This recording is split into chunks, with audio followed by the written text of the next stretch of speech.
கோவையில் பாஜக மாநில தலைவர் அண்ணாமலையை தோற்கடிப்பது மட்டுமின்றி டெபாசிட் இழக்கச் செய்ய வேண்டும் என முன்னாள் நீதிபதி ஹரிபரந்தாமன் தெரிவித்துள்ளார்.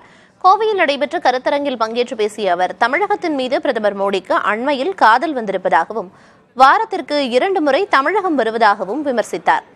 கடந்த நவம்பர், டிசம்பர் மாதங்களில் வரலாறு காணாத அளவுக்கு வெள்ள பாதிப்பு ஏற்பட்ட போது பிரதமர் மோடி வரவில்லை என குறிப்பிட்டார். இனக்கலவரத்தால் எரிந்து கொண்டிருக்கும் மணிப்பூர் மாநிலத்துக்கு பிரதமர் மோடி இதுவரை செல்லவில்லை என முன்னாள் நீதிபதி ஹரிபரந்தாமன் கூறினார். தமிழகத்தில் மருத்துவக் கல்லூரிகளை கொண்டு வந்தது திமுக, அதிமுக அரசுகள் என்று தெரிவித்தார்.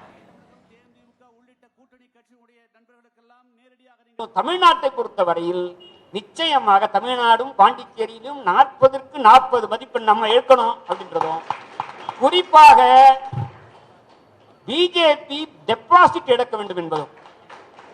நான் இறுதியா ஒன்று சொல்றேங்க, தமிழ்நாடு என்றால் ஒன்று திமுக, இல்லை என்றால் அதிமுக.